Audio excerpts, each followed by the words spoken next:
Yung mga bro, tatalakay tayo sa isang napakahalagang usapin na dapat nating bigyang pansin ang agarang pangangailangan para sa isang underway replenishment capable oiler para sa third horizon ng Philippine Navy. At sabihin ko sa'yo, mga bro, hindi natin maaaring baliwalain ang sitwasyon na ito. Ngayon, diretsuhin na natin sa mga agresibong kilos ng China sa ating teritoryo, hindi tayo pwedeng maging kampante.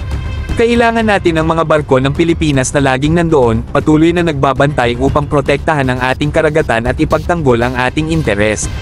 At dito pumapasok ang oiler, ito ang susi para panatilihin ang ating mga barko na operational nang hindi na kailangang bumalik sa baybayin ng paulit-ulit. Pero heto ang tanong, bagaman may usapan na tungkol sa pagbili ng isang oiler sa third horizon, ang proseso ng pagkuha ng bago ay hindi basta-basta. Kaya kailangan nating tuklasin ang ibang mga opsyon, tulad ng pagbili ng isang used oiler, upang makuha natin ito sa lalong madaling panahon. Emergency ito, mga bro, at mahalaga ang bawat segundo. Ngayon, pag-usapan natin ang diskarte. Ang isang oiler ay hindi lamang barko, ito ang buhay na nagpapanatili sa ating Navy. Ito ang nagbibigay ng sapat na gasolina upang panatilihin nating handa ang ating flotilla sa anumang sitwasyon.